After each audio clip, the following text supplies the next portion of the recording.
Buenas tardes, de Francisco Larios de Revista Abril.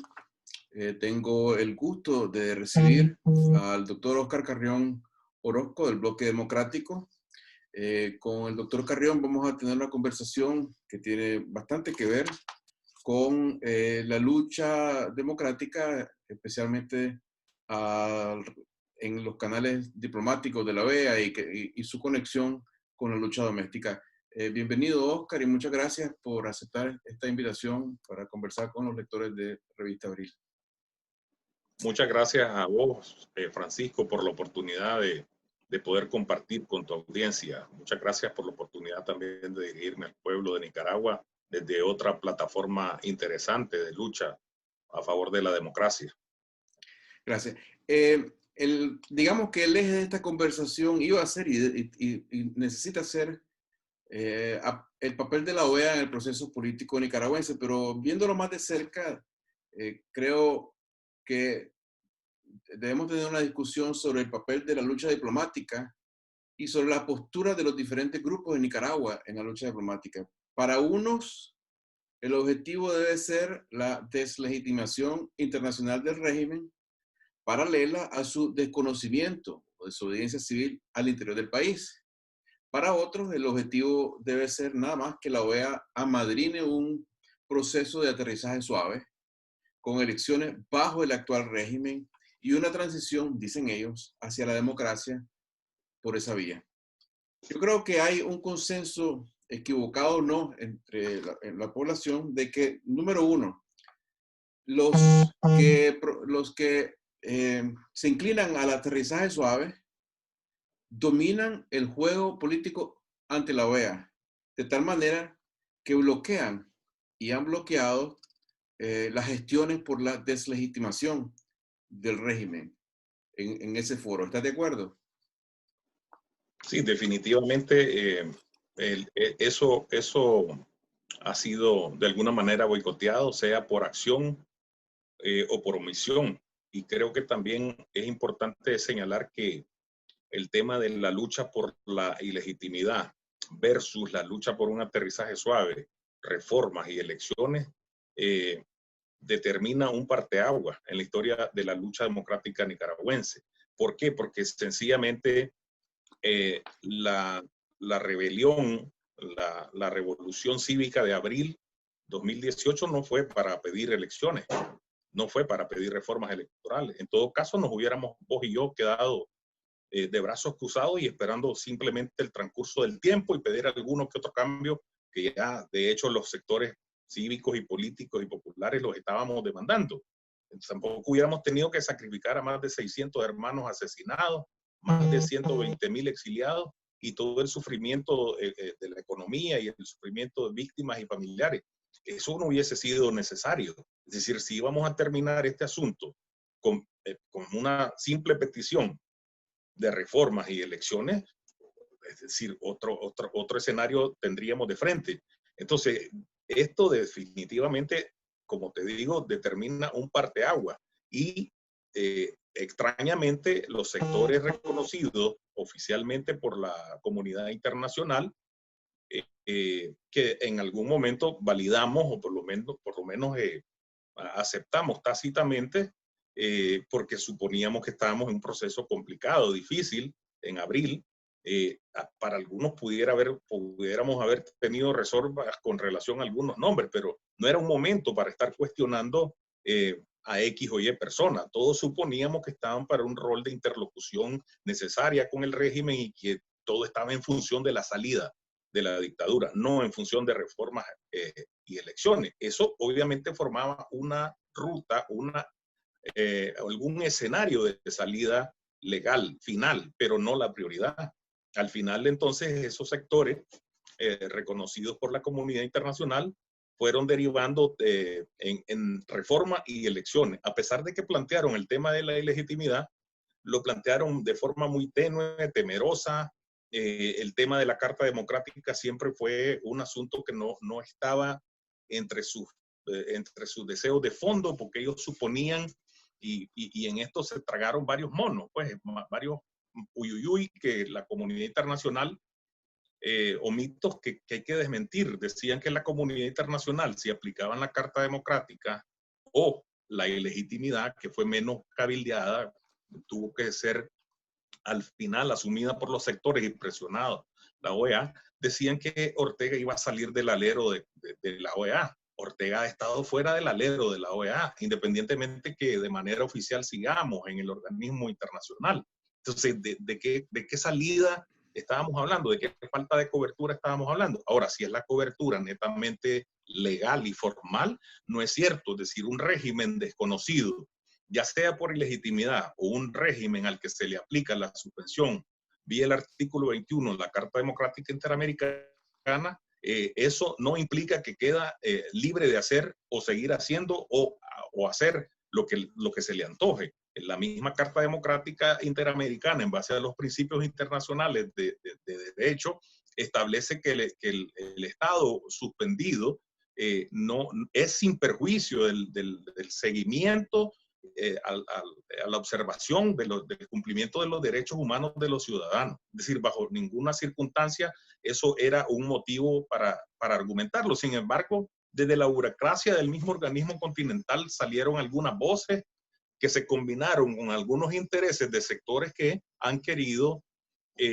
sobarle la espalda a Ortega y han querido un aterrizaje suave porque eso significaría restablecer sus relaciones y sus intereses económicos, empresariales, por un lado, y otros sectores políticos que quieren ver cuánto pueden sacar de réditos en cuotas de poder. Entonces, en eso se han centrado la oposición oficial o la mayoría, al menos de ella, y entonces han venido derivando en un escenario en el que finalmente pudiste ser testigo, en el que finalmente la OEA, en vez de pronunciarse sobre ilegitimidad o de aplicación de la Carta Democrática, porque no teníamos los 24 votos, pero teníamos los 18 para ilegitimidad, pero ¿por qué no teníamos 24? ¿Quién se interesó en ir a cabildear? ¿Cuándo fueron banderas de lucha permanente?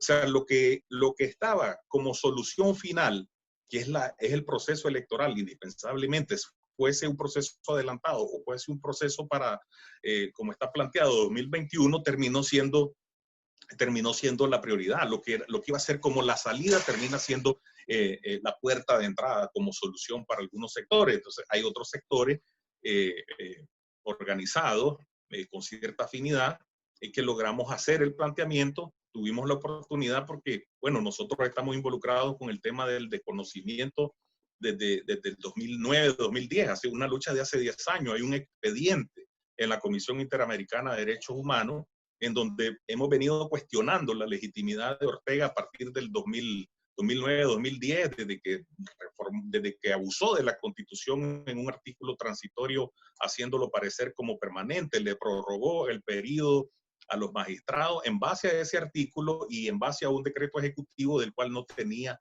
facultades. También, y luego hizo un procedimiento irregular ante el Consejo Supremo Electoral y ante la misma Sala Constitucional de la Corte Suprema de Justicia. Entonces, hemos documentado toda esa ruta, esa ruta de ilegalidades, y las hemos presentado a la OEA en su oportuno momento. Ahí hay un expediente de 10 años que otros sectores no han querido ver, que la propia OEA no ha querido restituir, no ha querido fallar su comité jurídico, y por eso Almagro dice, y se cuida de decir en la intervención que tuvo con CNN, de que no se había pronunciado. ¿Quién no se había pronunciado? La OEA no se ha pronunciado sobre ese expediente. Y si hubiese voluntad política de algunos actores de fuerza, de peso en la comunidad internacional, hubiesen efectivamente forzado la emisión de un criterio que ya estaba mucho más que claro. Quizás en su momento era un poco difuso porque todos interpretaban haber reconocido a Ortega. Bueno, pues, pero eso no es inhibición tampoco, el hecho de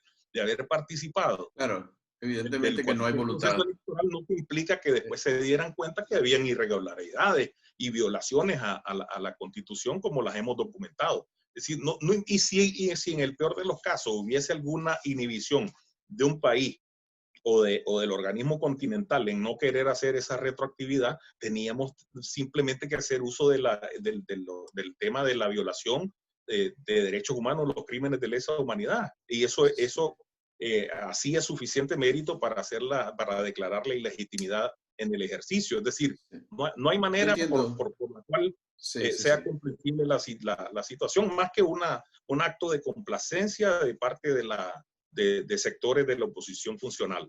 Yo entiendo todo eso que me estás diciendo, que podría resumirse sencillamente en la frase: no existe voluntad política de los actores relevantes, o no ha existido, ¿no? Para utilizar los canales legales internacionales y salir de Ortega. Eh, no sé por qué, mientras estabas hablando de esto, se me vino una frase de un economista austriaco que bromeó, o digamos que bromeó, de que el comunismo era el camino más largo de una forma, de un capitalismo a otro, ¿no? Y pareciera que la insurrección en Nicaragua fue el camino más largo y más sangriento de un plan continuista a otro plan continuista, porque lo que se está haciendo, lo que se está hablando en estos días, no es nada diferente de lo que ya Ortega había planteado y hablado con Almagro, ¿no? De aquellas reformas pues, electorales, etcétera, y quedamos en lo mismo después de todos estos muertos. Entonces yo creo, y esta pregunta que te hago es porque a mí me parece que es muy importante que reflexionemos sobre qué es lo que se puede aprender aquí.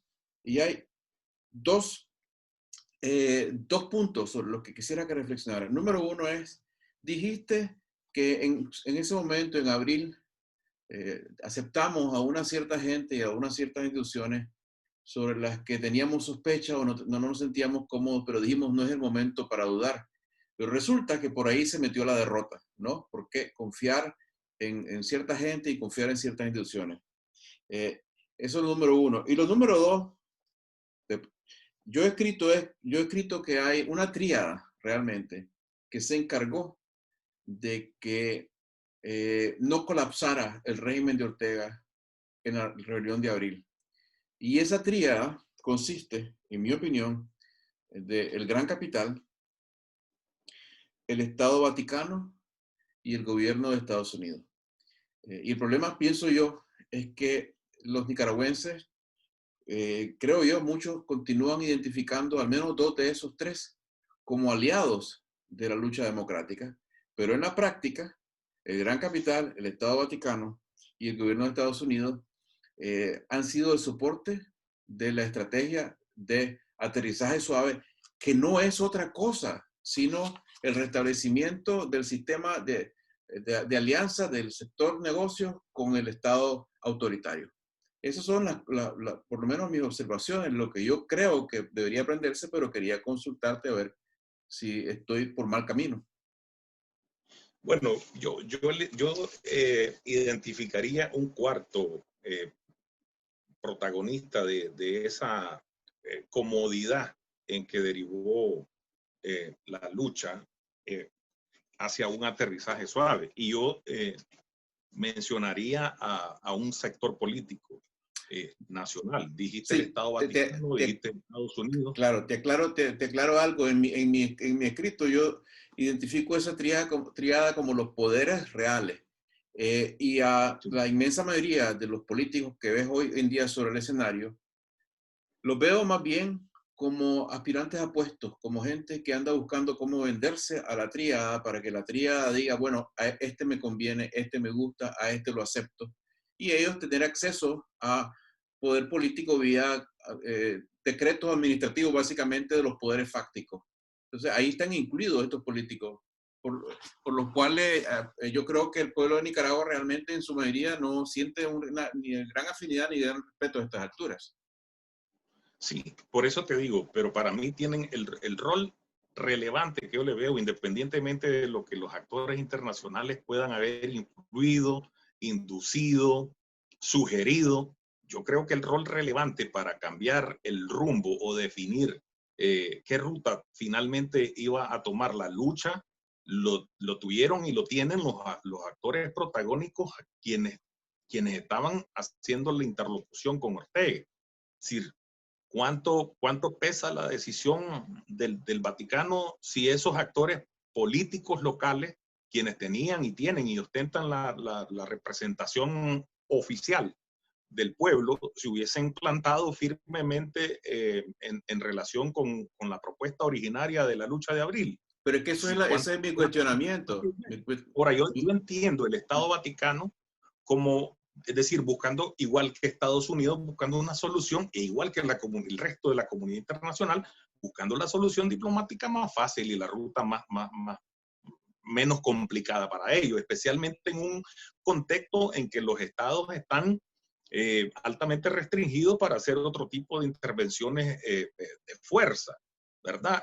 Entonces, pues, de alguna forma, si la diplomacia siempre está inclinada a soluciones diplomáticas, pero los protagonistas internos de la lucha, los que se supone que eran nuestros interlocutores y representantes, entre comillas ahora, fueron los que terminaron colapsando y sucumbiendo ante cualquier sugerencia o cualquier inducción, pero especialmente Oscar, si me permitís, ante los si me intereses permitís. internos de un sector del capital y un sector político que tuvieron temor de perder el control, de confrontar a Ortega, de ser objeto de represalias de parte del régimen, y entonces sacrificaron la lucha del pueblo y sencillamente se fueron por una ruta, a nuestro juicio, completamente equivocada.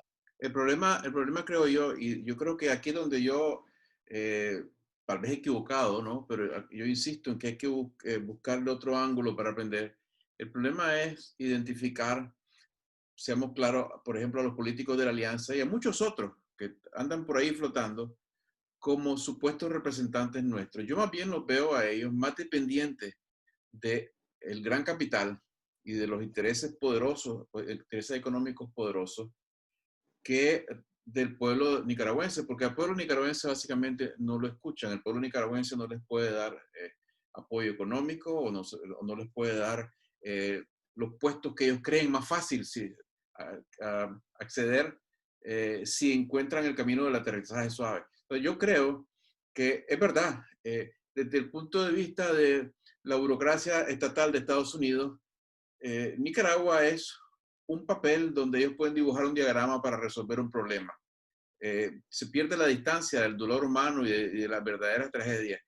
Igualmente del Estado Vaticano, que opera, con esto no quiero decir que los católicos, ni tampoco quiero decir los estadounidenses, quiero decir la burocracia. Pero el principal motor de esto es el gran capital, que dicho sea de paso, es gran capital. O sea, hay varias personas ahí que tienen cientos de millones de dólares, algunos miles de millones de dólares, tienen influencia y tentáculos internacionales, no nos engañemos, los tienen en Washington.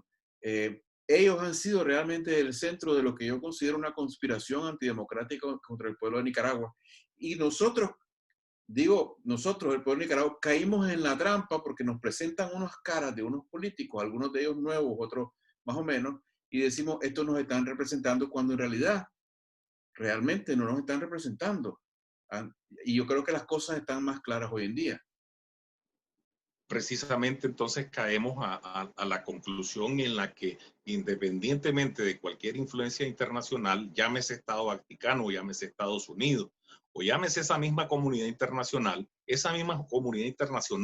o un Estado en particular simplemente pareciera ser un actor protagónico, sí y solo sí los actores internos, esos intereses empresariales y esos intereses políticos que han sucumbido a la ruta originaria de la lucha del pueblo, lo han permitido. Es decir, yo no veo, es más, yo he hecho algunas críticas al mismo gobierno norteamericano, al mismo embajador, porque me ha parecido que tienen herramientas jurídicas, tienen herramientas políticas, tienen herramientas de otra naturaleza para haber presionado mucho más en el ámbito siempre del respeto a la soberanía y en el contexto de lo que ellos asumieron como una amenaza para su seguridad nacional. Yo lo he cuestionado. Es decir, por ejemplo, te digo algo, después de tanto que costó la aprobación de la NICA Act, y eso costó tanto o más que el tema de la ilegitimidad y la aplicación de la Carta. ¿Por qué? Porque los mismos actores políticos locales fueron los que después conocimos que fueron a oponerse a la aprobación de la NICA Act, y son los mismos que se opusieron a la aprobación, a la aplicación de la Carta Democrática Interamericana, y son los mismos que se opusieron a la aplicación de la declaratoria de ilegitimidad. Entonces son los actores políticos locales los que al final y al cabo han inducido a los actores internacionales a tomar una ruta equivocada, ya sea Estados Unidos, sea el Estado Vaticano o la misma comunidad internacional en su conjunto. Obviamente que cada actor internacional tiene su propia cuota, pero la principal cuota la tienen los actores políticos locales. Yo decía que por qué Estados Unidos había tardado tanto tiempo en la aplicación de una disposición normativa como la NICA Act. Y una vez que dilataron tanto tiempo, la han tenido prácticamente en el congelador, pero precisamente es a solicitud de los actores locales que dicen, bueno, ya vamos a llegar a un entendimiento o estamos llegando a un acuerdo con Ortega o esta es la mejor ruta para la cual salvaguardar las inversiones, para salvaguardar las relaciones, para salvaguardar la seguridad regional, el balance y el equilibrio continental. Es decir, todos esos elementos que han estado administrando más bien en contra del pueblo nicaragüense y en contra de una solución diferente que implicara la salida del régimen o la ilegitimidad, el desconocimiento de la legitimidad del régimen o la aplicación de la suspensión vía la Carta Democrática. Por cualquiera de las vías son los actores locales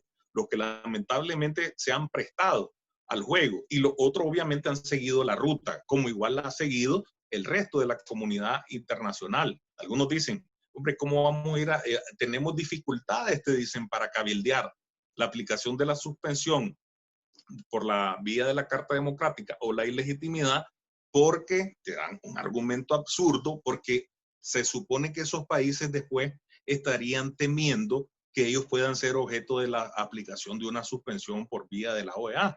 Hombre, ese es un absurdo tremendo. ¿Es que acaso estos países están pensando en aplicar semejantes niveles de represión o matar o asesinar a más de 500 o 600 ciudadanos de sus respectivos países o hacer todo el desastre de violaciones a derechos humanos y crímenes de lesa humanidad? Es decir, si eso no basta y no es suficiente para actores internacionales, sí, solo sí es por la complacencia o por el cabildeo en reversa para los intereses del pueblo que han promovido los actores locales que vos y yo estamos identificando con claridad y en los cuales estamos de acuerdo, que son los vinculados a intereses empresariales y los vinculados a ciertos intereses políticos, pues que no han permitido una salida como el pueblo lo demandó y lo demanda en su momento y lo sigue demandando, pues porque ahí están las víctimas, ahí están los familiares, ahí están los exiliados, ahí están los presos políticos, ahí está todos los que estamos siendo objeto de represión. Es decir, ellos siguen viendo escenarios posibles de reformas y elecciones transparentes cuando lo que está haciendo Ortega es arremeter en una escalada de sistemática de violencia, de violación a derechos humanos, de aprobación de disposiciones legales para seguir reprimiendo. Y ellos siguen enfrascados en esa ruta de salida, lamentablemente. Afortunadamente, se logra sentir que la mayoría del pueblo nicaragüense no está de ninguna manera contento. Los exiliados no están contentos con la ruta que ha llevado. Y este parteaguas que significó quienes estaban identificados con una ruta de salida por reformas y elecciones y quienes nos identificamos por una ruta de deslegitimar al régimen para producir su salida, porque la sola ilegitimidad o la sola declaratoria de suspensión por la vía de la Carta Democrática no es suficiente y hemos estado claros de eso. A eso había que acompañarle sanciones más recurrentes, más fuertes, más amplias, y de alguna manera también el tema de la justicia universal, que tiene que ver con la posibilidad de abrir juicios en terceros países en base a los principios de justicia universal. Esos tres factores y obviamente la conexión con el restablecimiento de la lucha interna, eso es lo que podía producir una posibilidad o de sacar al régimen o de que el régimen efectivamente preste las condiciones ideales para pensar en la posibilidad de un proceso electoral. Lo cual para mí, francamente, es una ilusión. Como es una ilusión, una consigna que a lo mejor va a parecer radical que te lo diga, pero que a mí me parece que ha sido un veneno y continúa así siendo un veneno para la lucha democrática. ¿Y cuál es esa consigna? La consigna de unidad.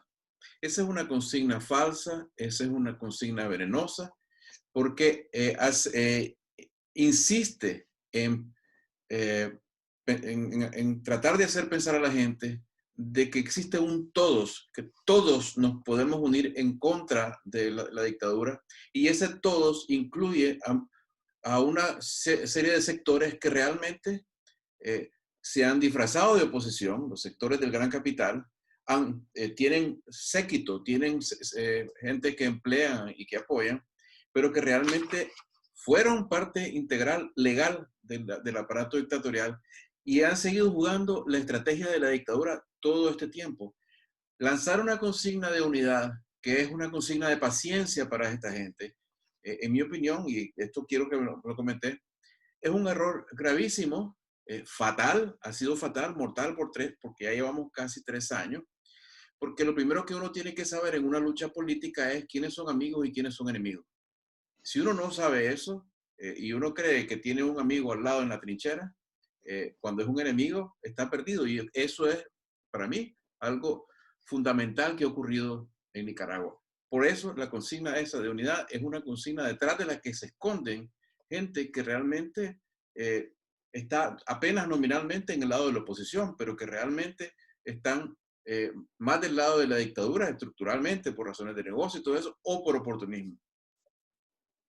Bueno, el término unidad conceptual y teóricamente no es un tema como para espantar a nadie. Obviamente que el que está quemado con leche sopla las cuajadas y en este caso vos tenés tus reservas en relación con esa consigna instrumentalizada por algunos sectores políticos y en esto pues coincidimos plenamente, pero el tema de la unidad es un tema al que tenemos que aspirar si pensamos en que tenemos que salir del sistema y no ¿Unidad de solamente del quiénes? Sí, sector unidad de república. quiénes es la pregunta.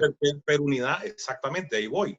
Una unidad no es absoluta necesariamente y tenemos los referentes de 1990, de 1996, del 2001.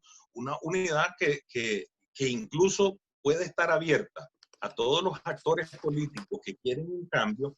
Incluso yo veo la participación de esos actores políticos complacientes y del sector del capital como una retribución del daño que han permitido para el país. Es decir, eh, ¿Y quién obviamente que no los veo, qué te dice en que modo quieren retribuir? alguno no los veo como actores políticos relevantes dirigiendo la oposición o dirigiendo el cambio. Eso es lo que debemos de estar claro. Es decir, si algún sector del capital viene a tratar de reivindicarse y aportar parte de sus recursos, de recursos que han salido del pueblo, es decir, que han salido producto de exceso de exoneraciones, de miles de millones de córdobas o dólares en exoneraciones y tratamientos fiscales preferentes. Y de ese sector político también que ya en su oportuno momento formaron parte de los errores del pasado y quieren venir a reivindicarse. Hombre, bienvenidos si quieren hacerlo de verdad.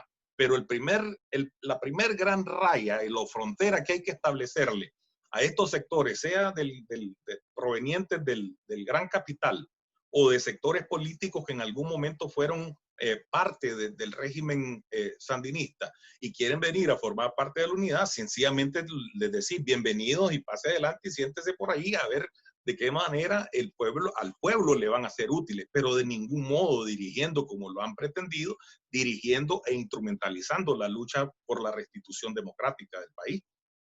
Que mucha gente le da miedo el discurso que te acabo de dar, porque viene por otro lado la propaganda y dice, este lo que quiere es expropiación, este lo que quiere es comunismo, lo que sea. Pero es que no hay que confundir derechos con privilegios, ¿no?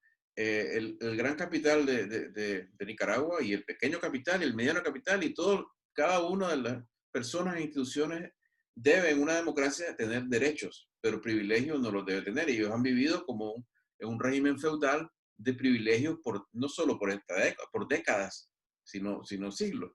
Entonces, lo que yo insisto, sí, es que me parece a mí que la dinámica de una oposición real, por muy utópico que suene y por muy difícil que suene en este momento, no puede provenir de esos mismos sectores que han estado ahí y que también han estado infectando, digamos, el movimiento y que han cooptado a una serie de políticos que ahora están sentados en unas mesas de espaldas al pueblo. Yo dudo mucho que de ahí es que venga el cambio. Realmente lo dudo mucho.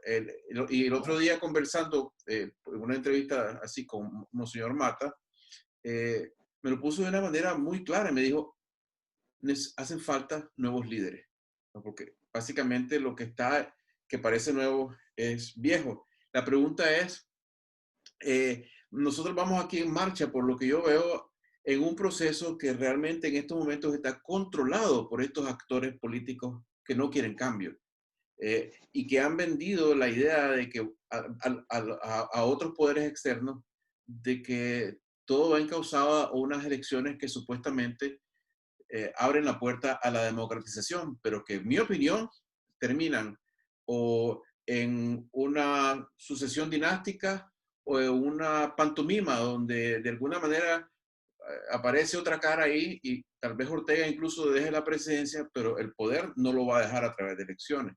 ¿Cómo se evita eso?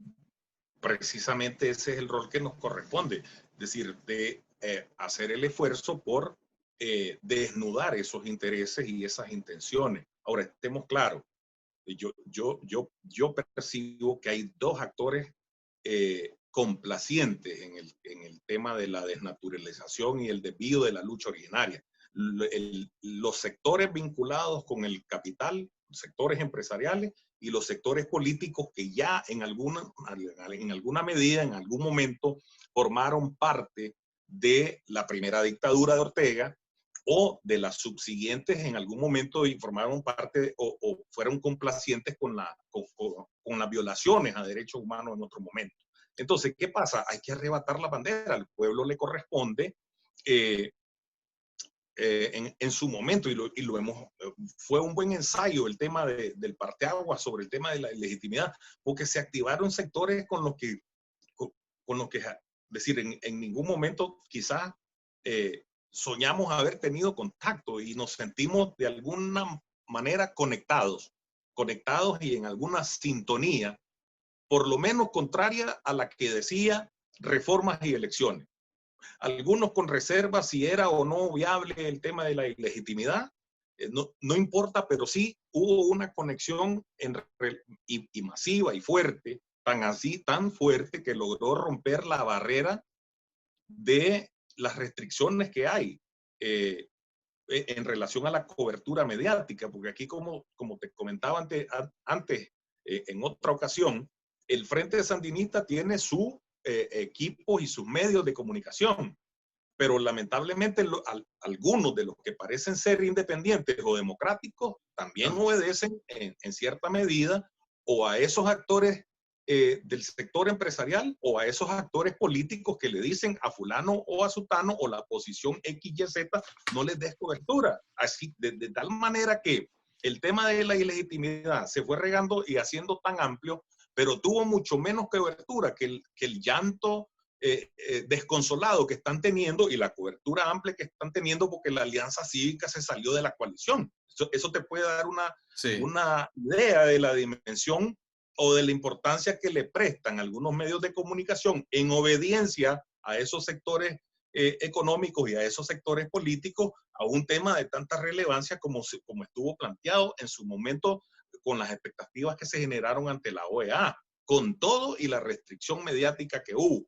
Pues entonces al pueblo le corresponde ir desnudando esos intereses. Creo que el pueblo está ahí como un volcán en receso, pero en cualquier momento yo creo que la llave fundamental consiste en conectarlo con planteamientos. Con la verdad. Con los planteamientos originarios. Si vos le decís a la gente, hombre, la bandera de lucha tiene que ser la salida del régimen en tanto y cuanto sea posible, porque ya el tiempo nos está alcanzando, ¿verdad? Y si no logras esa salida, pero antes de eso, de pensar en la salida, hombre, la prioridad, ¿cómo es posible que estos actores políticos ni siquiera tengan la habilidad de decir, se les sobresalen tanto los colmillos por un aterrizaje suave, que siempre o casi siempre terminan olvidando o los ponen como allá, como en un rinconcito, la bandera de la libertad de los presos políticos. Y no solo de estos más de 113 presos políticos de ahora, con los anteriores. Con los anteriores había que estarles recordando que la prioridad en esas negociaciones del INCAE tenía que ser los presos políticos. Y terminaron otorgando 90 días adicionales a todos los días de sufrimiento que pasaron esos hermanos ahí sacrificados en las mazmorras y ergástulas de la dictadura. Yo dije en su oportuno momento, hombre, si quieren tener una identidad con las decisiones que están tomando, deberían irse a pasar esos 90 días en una de las celdas del infiernillo, ¿verdad? Para ver si es cierto que 90 días no son Que no es nada. nada, sí, que 90 días no es nada, sí. Igual ahora pues han llegado al descaro de sugerir que los presos políticos tendrían que esperar. Sí, eso es absolutamente Bueno, inadmisible. Entonces, la bandera de lucha, la libertad de los presos políticos, el retorno de los organismos internacionales de derechos humanos, no lo escucho por ningún lado. Los escucho ahí como ensalada, como complemento o como un relleno cuando la gente insiste en que eso debe ser una prioridad. El retorno seguro en condiciones de garantía de los hermanos exiliados. Es decir, si no tenés esos organismos internacionales de derechos humanos haciendo un censo y otorgándoles una especie de una prioridad y una protección casi celestial, diría yo, sí, a pero cada Oscar, uno de los nombres que se reflejen, o sí, cada una de las personas que diga yo soy exiliado y voy a retornar en Nicaragua en base a esa protección internacional. Y aún así seguirían corriendo riesgo, pero porque no hay una garantía absoluta o un manto de protección absoluta que garantice la seguridad y la vida, pero por lo menos hay que ir creando esas condiciones. Pero no decirlo del todo es olvidar el sufrimiento que tienen los miles de exiliados. Entonces, la libertad de los presos, el retorno de los organismos internacionales de derechos humanos, aunque en las narices de los organismos internacionales de derechos humanos aconteció parte de la masacre que certificaron con el corte del informe del grupo interdisciplinario de expertos independientes cortado al 30 de mayo. No incluye la masacre de los pueblos de los barrios de Managua, de Masaya, de Carazo y de todos los departamentos y rincones del país, de la masacre genocida del régimen asesino. Entonces, y sin embargo, tenemos que pedir y apelar a que eso sea una prioridad para, digamos, aspirar a que haya un retorno o la posibilidad de retornar, porque algunos te aseguro que independientemente que pongas organismos internacionales, no van a querer retornar mientras esté el monstruo todavía sentado en la silla del poder, porque eso presupone la sola permanencia del régimen en un proceso de retorno de los exiliados, en un proceso de elecciones supuestas.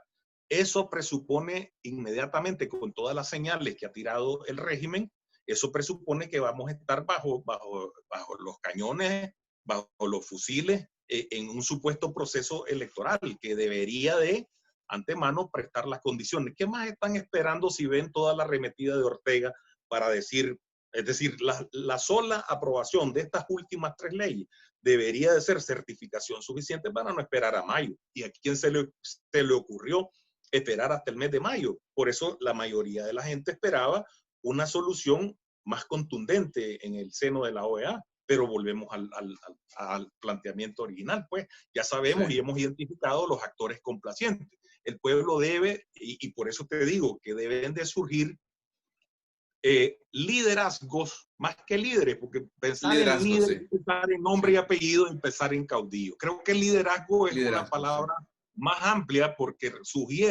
un grupo de personas, un grupo de líderes identificados con esas banderas de lucha de la gente, a la cual habría que agregar planteamientos o propuestas programáticas que vayan identificadas con el pueblo, con la gente, con la mayoría, con ese casi 80% que no estamos de acuerdo con ese tipo de soluciones y esa ruta que ha tomado la oposición funcional en Nicaragua. Ve, esto da para mucho más, hay mucho más que hablar, pero se nos va acabando el tiempo y yo lo que quisiera es eh, cerrar con algunas ideas que te voy a presentar aquí y quiero oírte comentar. La primera es que yo creo que solo los políticos acomodaticios realmente, los políticos que están en el juego de silla, los que los que se creen muy vivos y que creen que van a engañar a Ortega o que van a engañar a los otros, solo ellos pueden decir y creer que Ortega va a hacer todas esas concesiones. El pueblo de Nicaragua yo creo que está más claro porque tiene una relación con el poder que es más descarnada y sabe perfectamente bien que un régimen como el de Ortega, si cede o si acepta reconocer todos esos derechos humanos y constitucionales, termina colapsando porque la gente aprovecharía, ocuparía las calles, colapsaría. El régimen no puede darse el lujo de permitir movilización libre, ni expresión libre, ni libertad de asociación, ni elecciones libres, ni siquiera, especialmente, una demanda que a mí me sorprende y me impacta, a ver, que no la mencionan ya. No la mencionaron siquiera en la carta, en un comentario que escribió un comunicado de la coalición sobre la OEA. Ahí no hubo mención del desarme de los paramilitares, ni siquiera mención de eso. O sea, Ortega no puede dar todas estas concesiones sin colapsar. Y lo que estamos ahorita es ante un juego que es una farsa, un proceso político superficial que es una farsa en el cual no participa el pueblo de Nicaragua. El pueblo de Nicaragua está en una dimensión paralela, digamos, procesando todas estas enseñanzas, todo esto que ha ocurrido, identificando quién es quién, ¿verdad? Y esperando el momento de que haya una posibilidad. Pero yo veo esto, y aquí cerraríamos, como un camino que si llega esto a noviembre del 2021, pondría a la mayoría de estos políticos en una disyuntiva. O se dan por vencidos y dicen, yo traté, pero no pude por la vía cívica, o se entregan enteramente al zancudismo, porque de este proceso yo no veo una salida democrática para Nicaragua. Bueno, yo no lo descartaría, y te lo comentaba la vez pasada, al menos en absoluto, al 100%. Una parte de mi planteamiento es un poco emocional. Primero, porque deseo que la solución necesariamente tenga que ser no a costa de sangre y más luto para Nicaragua. Y entonces yo supongo que debemos encontrar alguna fórmula para que eso sea posible. Obviamente, con la ruta que han planteado los opositores funcionales, eso no va a ser posible. Y especialmente con la falta de evidencia o de voluntad política que está mostrando el régimen a todas luces, con su escalada de violencia sostenida. Sin embargo, yo no las descartaría en absoluto, a pesar de que todas las evidencias y la tendencia indica que Ortega no lo va a hacer, o no lo va a hacer tan fácil, y en todo caso equivale igualmente a no hacerlo. Pero yo quisiera mantener y albergar la esperanza y la posibilidad de que un cambio cívico sea siempre posible, y sea posible forzarlo a partir de una posición, digamos, enrumbar la ruta de los planteamientos de la oposición. Pero es lo mismo un cambio cívico que una antes de enfrentar al régimen, tenemos que enfrentar las posiciones de la oposición funcional y también deslegitimarla, porque hay un tema ahora de falta de legitimidad de esos actores políticos que están siendo oficialmente reconocidos a nivel internacional, ¿verdad? Entonces yo sí quiero albergar la posibilidad mínima, por mínima que sea, pero porque además es una ruta de salida que originalmente la rebelión cívica de abril escogió. No escogimos la vía violenta porque ni condiciones hay para hacerlo, pero no estamos, no hay condiciones para una opción diferente, aunque nadie controla el ímpetu popular. Ni vos ni yo vimos cómo la gente salió por centenares de miles a las calles una vez que se revela. Eso, pues, ni vos ni yo lo controlamos, ni tampoco podemos descartarlo, pero estamos apelando a encontrar, a la posibilidad de encontrar una ruta de salida por la vía cívica. Por eso es que no lo descarto, porque además es una aspiración que me parece que podría ser posible en la medida en que hubiesen ciertas condiciones. Obviamente que a la fecha, en absoluto, si a la fecha de hoy medimos cuán posible, cuán viable o cuánta evidencia hay de la posibilidad de realizar un proceso electoral, ya Ortega debería de estar dando muestras de querer tener una solución por la vía de elecciones, pero está haciendo completamente lo contrario. Si a la fecha Pero, de hoy Oscar, el problema es tendríamos que no que es lo decidir, mismo. Oye, no es lo mismo, y yo creo que esa es una gran confusión que hay. No es lo mismo vía cívica que vía electoral, sobre todo si vía electoral es bajo Ortega. Son dos cosas diferentes. Cuando yo hago este comentario y cuando muchos lo hacen, primero que, como vos decís, ni vos ni yo controlamos lo que va a ocurrir, ¿verdad? Lo que va a ocurrir, va a ocurrir. Y si uno ve la historia, la probabilidad de que haya violencia en Nicaragua es muy alta. O sea, esa es una realidad objetiva que no controlamos. Eh, Todos quisiéramos, o al menos vos y yo quisiéramos, que el problema de Nicaragua fuera resuelto, que se pasara a una democracia sin derramamiento de sangre y sin mucho dolor. Eh, pero yo creo que hay que separar lo que es vía cívica que elecciones bajo Ortega. Elecciones bajo Ortega no lo veo yo viable como una salida hacia la democracia. Vía cívica, desobediencia civil de todos tipos para empujar al gobierno a la caída y también para empujar a los poderes fácticos externos a que apoyen esa caída, eso es otra cosa. Totalmente, no es lo mismo, pero estamos siempre haciendo esa confusión entre vía cívica y vía electoral, que yo creo que nos es la crea que siempre una... ha estado vinculada, es la que Pero, siempre ha estado pero no es vinculada, no igual, no es necesariamente es igual. la única. No es igual, no es igual. Y para nosotros, creo yo, es una trampa, porque si identificamos vía cívica con elecciones con Ortega, cuando decimos no queremos elecciones con Ortega, estamos diciendo, estamos haciendo a alguna gente pensar, bueno, entonces esta gente quiere guerra. No, no es que queramos guerra. Vía cívica, pero elecciones con Ortega no es la única vía cívica. Más bien, yo te dejo este último reto nada más para que ya cerremos. Vos decís, es que yo quiero creer, yo quiero tener esperanza, pero no es mejor a veces saber objetivamente cuál es la realidad, cuál es la verdad y decir, por este camino no hay esperanza y no No, es invertir que por ahí. yo te lo separé, claro, te dije, si al día de hoy tuviéramos que hacer una medición objetiva de cuál es la posibilidad de que eso ocurra, eso no está ocurriendo al día de hoy. El dictador no ha dado muestras de voluntad política para hacerlo. Y yo me supongo que eso va a ir ocurriendo muy a fuerza de tener que desistir de mi aspiración emocional, de lo que yo quisiera, eh, eh, los indicadores objetivos indican que no es así. Quiero albergar la posibilidad de que pudiese existir alguna residuo de raciocinio y lógica. Ortega en el 90 negoció elecciones adelantadas, a pesar de que tenía muchos factores en contra, pero Ortega ahora tiene más hijos, más nietos, más familiares y tiene mucho mayor capital. Es Más decir, crímenes son de también. la cooperación internacional venezolana no menos de 5.000 millones de dólares, y ya no digamos de otras fuentes oscuras que según informes internacionales han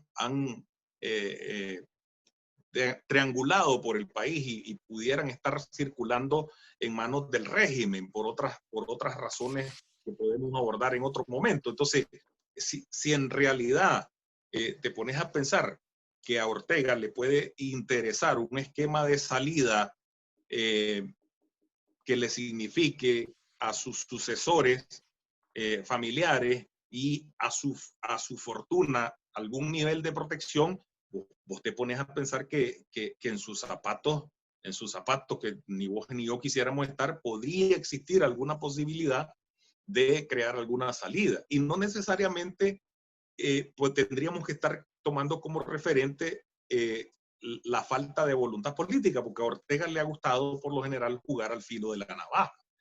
Pero esa es una posibilidad que igual puede ocurrir, igual no puede ocurrir. No sé, es decir, las evidencias son las que van a hablar por sí mismas.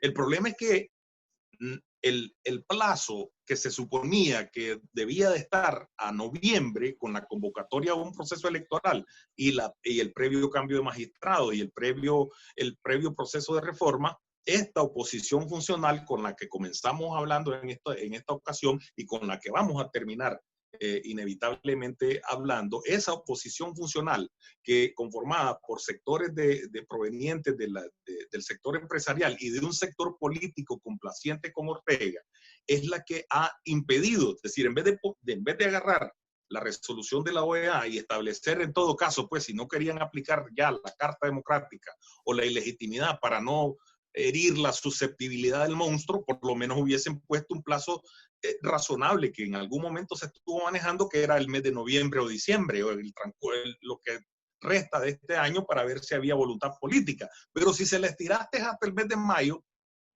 muy a disgusto de los sectores de lucha de abril 2018, hombre, pues entonces Ortega puede jugar y bypassear con esos plazos. Entonces, ese es el tema en el que hay que insistir pero si lo medimos al día de hoy, efectivamente no hay ninguna posibilidad. Ortega no está dando ninguna muestra, todo lo contrario, está arremetiendo en contra de la posibilidad de una salida electoral. Definitivamente que eso lo tiene claro la población. ¿Cuánto puede ocurrir algo distinto? Eso pues tendrá que decirlo el transcurso del tiempo. Bueno, pues muchas gracias al doctor Oscar Carrión. Sí me quedo con las ganas para una próxima conversación de explorar un poco ese escenario de salida aceptada por Ortega, para proteger a su familia y fortuna y explorar las consecuencias de eso, porque yo creo que se dice muy fácil, pero las consecuencias de eso, en términos de la impunidad que habría que ofrecerle, no solamente sería una violación cruel de la justicia, sino que además sería muy impráctico en términos de poder construir una democracia. Pero no tenemos tiempo para hablar de eso, pero yo creo que ese es un tema que valdría la pena explorar un poco y ojalá que lo podamos hacer pronto. Muchas gracias, Oscar. No obstante, tengo que aclararte, porque de aquí que transcurre el tiempo para otro programa, está planteado sobre la mesa de parte de esos mismos actores complacientes el tema de la justicia transicional, que ha sido un completo desastre en Colombia, ¿verdad? Y el tema de la justicia transicional no es otra cosa que pequeñas o altas cuotas de impunidad. Nosotros, por lo menos, y el pueblo, optamos por enfocarnos en la justicia universal. ¿Cuál es la solución intermedia que a Ortega le puede convenir? No sé pues cuál es la solución intermedia en temas de justicia. Quizás en temas electorales. En temas de justicia creo que no debería ser objeto de ninguna negociación, pero lamentablemente hay una planteada que es objeto de complacencia y de impunidad, que es el tema de la tan bonita que suena llamada justicia transicional, pero es justicia No es reducida justicia, es impunidad. y con altas cuotas de impunidad, lo cual pues yo no comparto y evidentemente que la mayoría del pueblo tampoco comparte. Pero obviamente que en otro momento podemos abordar esos posibles escenarios y seguramente que tendremos cada día variantes y para tomar el pulso de la temperatura de lo que el régimen siga haciendo o pueda prestar algunos visos de cambio si es que los presta. Bueno, muchas gracias entonces, Oscar, y hasta la próxima. Fuerza.